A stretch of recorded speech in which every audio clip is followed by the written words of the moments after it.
los que están, algunos ciudadanos están de manera pasiva, pues otros se deciden actuar y se establecen personerías jurídicas o también Ingeniera. para cumplir aquella parte de del Estado cuando tiene que cubrir las necesidades. Ingeniera, yo entiendo su perspectiva, pero tendríamos que ir analizando para comprender su perspectiva. Entonces, usted me está explicando que esta ley que necesitaba mantener su nombre, porque y también nos explicaba el por qué se lo considera como económico urgente y no como una ley ordinaria.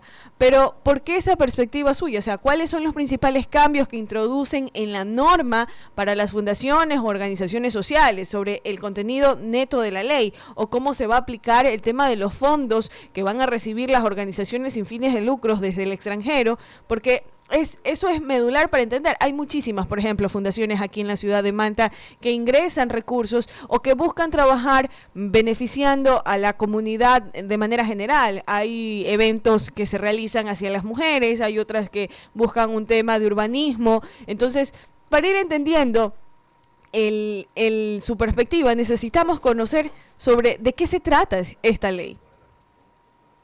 Bueno, se entiende que siempre hay que partir del marco constitucional, porque esta ley se entiende que es un marco jurídico para regular, pues justamente aquellos flujos de capitales irregulares que se dan, pues de manera ilícita y a través de las ONG en algunos casos, pero no se puede meter en un solo saco a todos, eso principalmente, porque la soberanía económica es el marco principal del movimiento de los capitales, en este caso de las ONG. Por ejemplo, usted crea una fundación o una asociación y ustedes manejan sus fondos, sus recursos de una manera para lo que usted está canalizado, la actividad que usted va a destinar en ese momento con la organización respectiva. Claro, en las ONG que vienen, que financian, por ejemplo, a ciertas organizaciones, como lo que sucede con la USAID, que ha financiado organizaciones como por ejemplo, las LGBTI, y eso está generando un problema. ¿Por qué? Porque mientras uno rechazamos el tema de la ideología de género, por otro lado, estos financiamientos para hacer grandes campañas están financiados por estos organismos internacionales, estos organismos que financian este tipo de actividades, mientras la sociedad tiene que ver cómo se defiende y supuestamente se trata que están canalizadas a defender derechos contra la no discriminación. Entonces, Ingeniera, pero a esto es manera de ejemplo. eso ya entramos aquí en una polémica, porque ya estamos hablando de temas de ideologías, temas de percepciones, y nos estamos alejando de lo que significa el tema de la ley. En el caso de los USAID, claro, no solamente favorece o beneficia a grupos con diferentes ideologías de género, sino más bien también benefician a lo que son cuerpos de bomberos, a la Policía Nacional, incluso hasta el ámbito ambiental. En el caso de los cuerpos de bomberos, la USAID les proporcionan instrumentos, les proporcionan capacitaciones, metodologías de rescate. A las instituciones de atención de emergencias nos ayudan en muchísimos casos a reorganizar para mitigar los tiempos de respuesta. Entonces, sí es un poco polémico ya hablar solamente enfocando de que va a un tema de por diferencias o no estar de acuerdo con la diversidad de género. Ahora, más bien, mi pregunta hacia allá, ya que entramos en la parte polémica de lo que significa esta ley, hay una de la que a mí me genera preocupación y usted como experta en auditoría le consulto. Esta ley exonera a las empresas públicas con el IES. ¿Qué impacto tiene esto para la seguridad social, por ejemplo?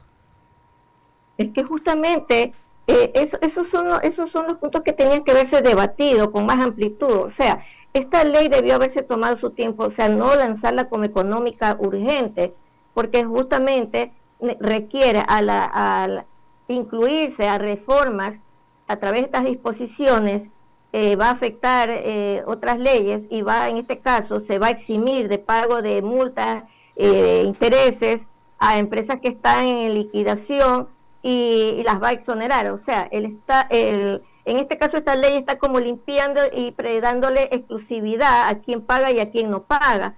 Y eso es esas son las desigualdades que se ven en este momento con esta ley, porque el Seguro Social no puede venir, el Estado intervenir, porque esos son dineros de los afiliados justamente. Entonces esas son las incongruencias que se dan en esta ley. Y por ejemplo, las auditorías se deben ser más claras, auditorías forenses deben determinarse claramente si se quiere hablar de transparencia, porque aquí también se está reformando la ley de participación ciudadana.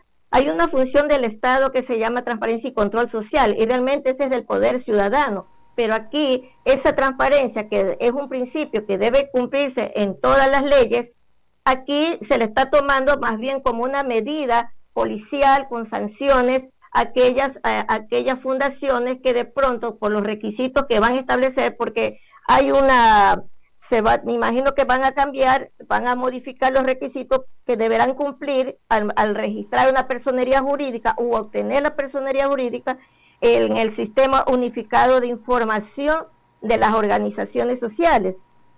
Y estas deberán en su momento hacer rendición de cuentas. Pero aquí también hay una cosa, por experiencia les digo, por la actividad que realizan algunas asociaciones, como las asociaciones de jubilados, resulta que pertenecen por la actividad al Ministerio de Trabajo. Y resulta que la Dirección Regional de Trabajo, cuando hay problemas en los estatutos que están afectando a sus miembros, no se les da la atención, incluso por mal manejo de los fondos, de las aportaciones de los socios jubilados, tienen que acudir a la fiscalía a denunciar, y resulta que ni la fiscalía tampoco les da la atención siendo personas de tercera edad. Eso es un caso que está latente en una de las unidades de la fiscalía por abuso de confianza, y esto le pongo a manera de ejemplo. Entonces, si esta ley pretende regular la transparencia, más bien pienso yo que tiene que ser más drástica en cuanto al cumplimiento del servidor público de los ministerios a la actividad que correspondan las organizaciones. Se debe de tener ser más acelerativa la atención a estas organizaciones, que a manera de ejemplo le estoy dando, pero más bien no se cumple eso, sino que se está dando más bien otro tipo están más preocupados por el tema pues de los flujos irregulares, esto de los capitales en estas organizaciones, más que nada por el tema de la minería ilegal. Y esta Ahora, minería ingeniera, ilegal pues, justamente ya, también va a tener otra afectación ahí en estas organizaciones. estoy de acuerdo, pero ¿cuáles serían los riesgos o beneficios? Aquí viene también la pregunta. Usted nos está dando la explicación de las consecuencias y por qué no debía tratarse como una ley económica urgente, pero esto o sea, todo esto no sustenta una base para que la Corte Constitucional la revierta a esta ley.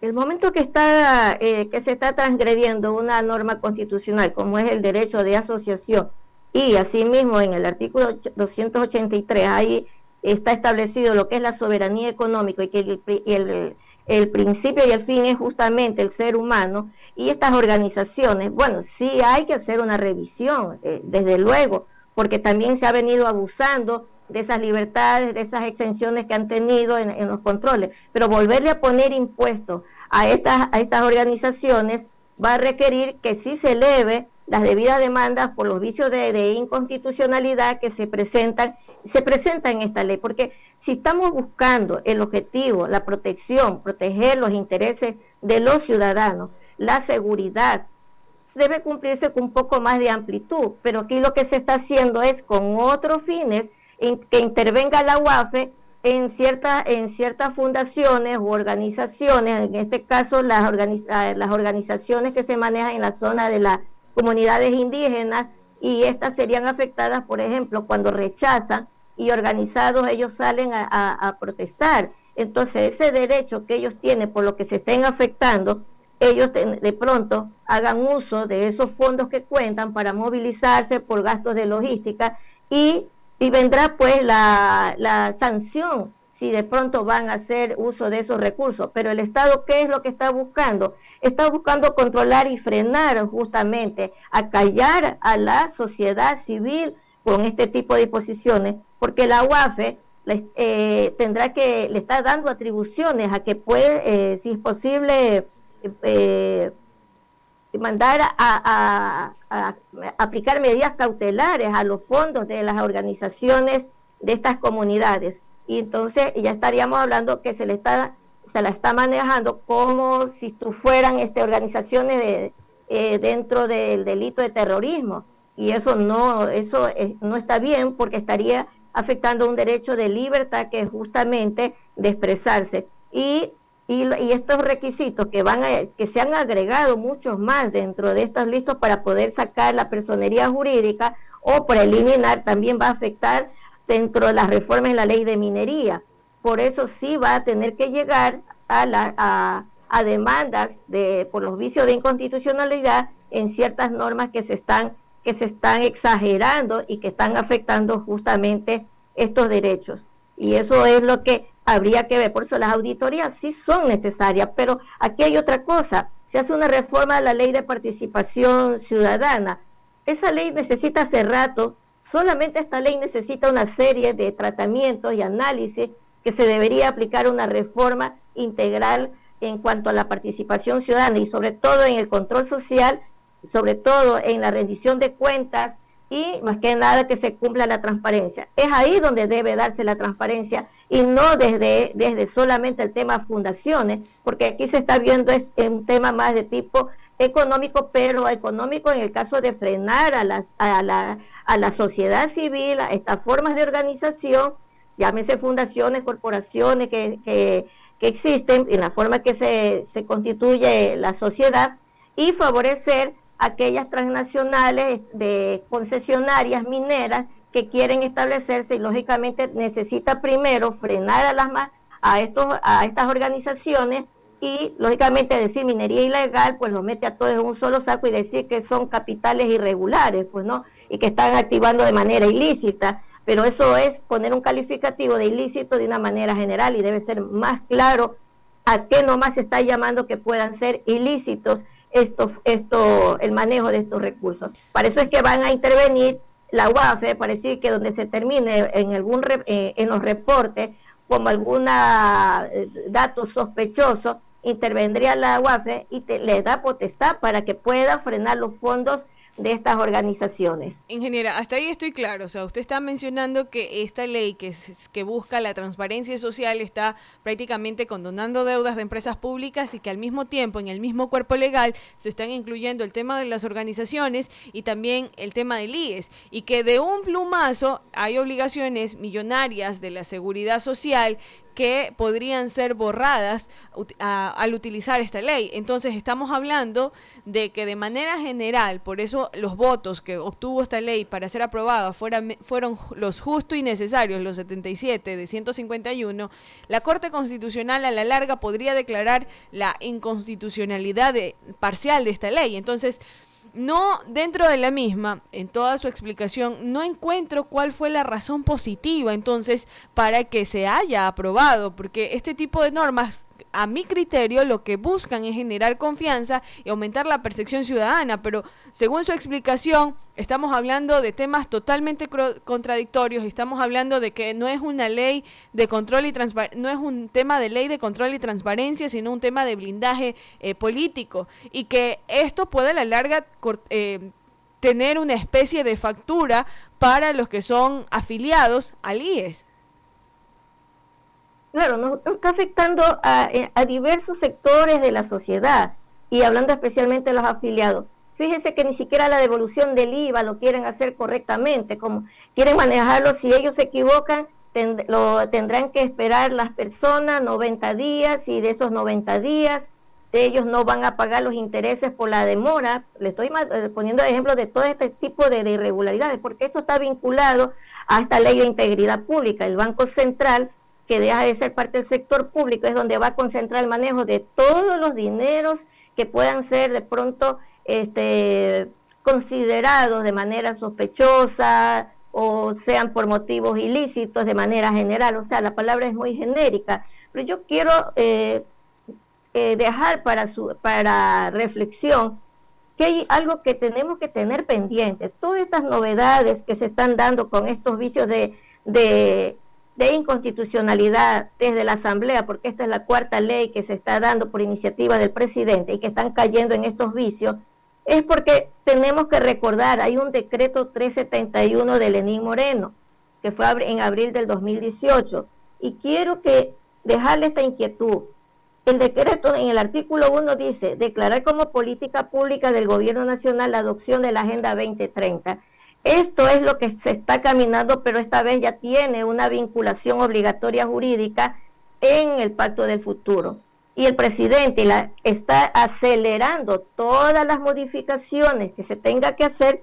¿Por qué? Porque este artículo, al declarar como política pública del gobierno nacional en aquel momento la adopción de la Agenda 2030 para el desarrollo sostenible, como dice, orientada al cumplimiento de sus objetivos y metas en el marco de su alineación a la planificación y desarrollo nacional, esto no se ha derogado, esto está hasta la presente fecha. Y estas modificaciones, reformas que se están dando a través de por ejemplo, esta ley en las fundaciones, que estamos hablando, que si llegase a haber un momento dado reacción de la ciudadanía, que se está afectando la soberanía, en este caso a la biodiversidad, al medio ambiente, al agua, por las concesiones mineras que se puedan dar legales en su momento, y a largo plazo, por muchos años que pueden ser más de 20, 50 años, 70 años, mientras tanto la ciudadanía va a quedar afectada. De esta manera, los recursos que suelen manejar estas organizaciones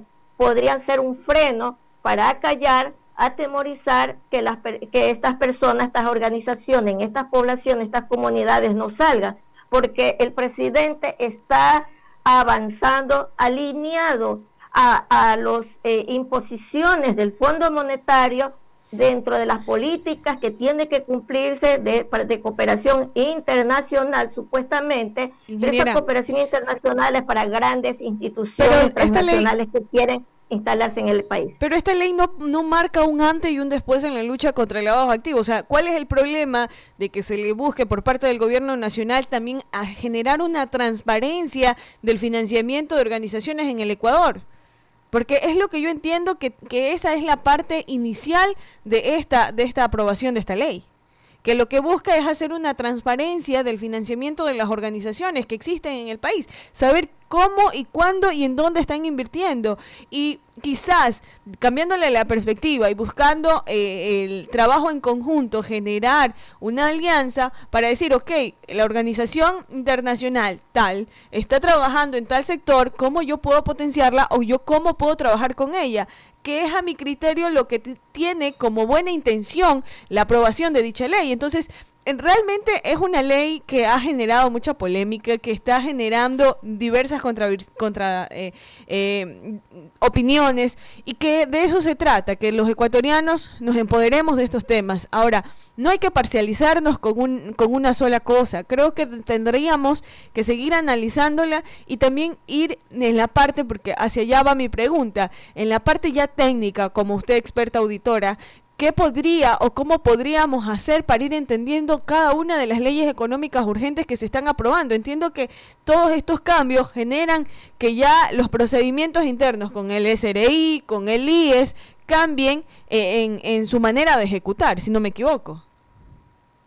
Por supuesto, pero para eso están justamente las auditorías que deben cumplir. Aquí se le está dando también más atribuciones a la Superintendencia de Economía Popular y Solidaria, que son las que deberían también cumplir, pero ya está establecido el marco legal para estas organizaciones. Entonces, aplicar, e incluso se está aplicando aquí en esta ley un tema que creo que no viene al caso, porque está hablándose de aplicar la tributación o cambiar la tributación a sociedades. Aquí estamos hablando de fundaciones sin fines de lucro, específicamente, que no estén involucrados sus capitales, sus recursos con problemas de estos grupos, pues, del crimen organizado, el narcotráfico, este tipo de cosas, ¿ya? Eso específicamente, pero se está incluyendo otro tipo de leyes. Para eso está la auditoría, y la UAFE, que es la que ya ha venido trabajando, que pienso yo que es más aquí la responsabilidad, que en su momento, junto con la Superintendencia de Bancos, deberían haber cruzado informaciones desde hace mucho tiempo. Hacer esta reforma, sí, está bien, pero también, por ejemplo, se le va a perseguir a ciertos servidores públicos hasta cuando salgan de sus puestos, dejen de prestar servicio, a los familiares hasta segundo grado de consanguinidad y de afinidad. O sea, si ya sale de la institución, ya no está libre, todavía lo siguen persiguiendo. O sea, debe ser más clara la ley qué es lo que realmente está buscando, porque mientras está dentro del proceso como servidor público, debe estarse monitoreando que cumplan sus trabajos. Esa es la transparencia, y que se dé la atención al ciudadano, y que estas fundaciones, en eso sí, se aplique una medida de control. Un ejemplo, si una fundación, hay muchísimas fundaciones que tienen, por ejemplo, las industrias, las empresas, y tienen pues ellos un financiamiento permanente de hace muchos años. Pero, por ejemplo, ¿a cuántos beneficia eso? Eso debería ser parte de los controles, del control social, a cuántos realmente beneficia, y no sea solamente en un papel que se rellene que dice que benefician a 1,000 cuando apuradamente le dan a 100. Y resulta que mientras tanto, las donaciones, las transferencias por donaciones que registran en su contabilidad como gasto por donación, resulta que se utilizan estas fundaciones para desviar y para reducir, para aumentar los gastos, y lógicamente pues reducir el resultado de las utilidades al final del periodo anual de la empresa. Ingeniero, yo quiero agradecerle por esta entrevista, realmente ha sido bastante dinámica. Le invito en una próxima oportunidad, por cuestiones de tiempo tengo que cerrarla porque ya tenemos nuestra siguiente invitada, pero usted deja una pregunta suelta, que aquí se le pregunto a la ciudadanía: si realmente el gobierno quiere usar esta ley como una herramienta de persecución, ¿no terminaría realmente perdiendo el tema de la legitimidad en el terreno que quiere fortalecer, que es el tema de la transparencia? Esa es pregunta que hago para la ciudadanía. Así que, ingeniera, muchísimas gracias por este espacio. Estoy muy agradecida, licenciada. 7:31 a.m. Vamos a una brevísima pausa y rápidamente volvemos con nuestra siguiente invitada, que se trata de la politóloga Estefanía Luciriaga.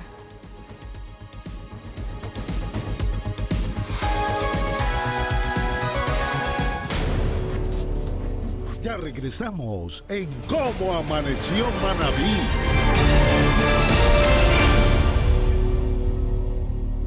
Inicio de espacio publicitario. En Cedil sabemos que la seguridad significa más que solo vigilancia. Con una combinación única de tecnología de vanguardia, ofrecemos un servicio de protección incomparable. Nuestro equipo, altamente capacitado, está comprometido con la excelencia. Nos adherimos estrictamente a las leyes y normativas internacionales, garantizando un entorno seguro. Descubre la diferencia que Cedil puede hacer en tu vida. Visítanos en el kilómetro 5,5 vía Manta Rocafuerte, frente a Cementerios Parques del Recuerdo, o llámanos al 099-818-6129. Tu seguridad, nuestra pasión. Casa Rosada, un auténtico tesoro en el corazón de Manta. Desde 1918, una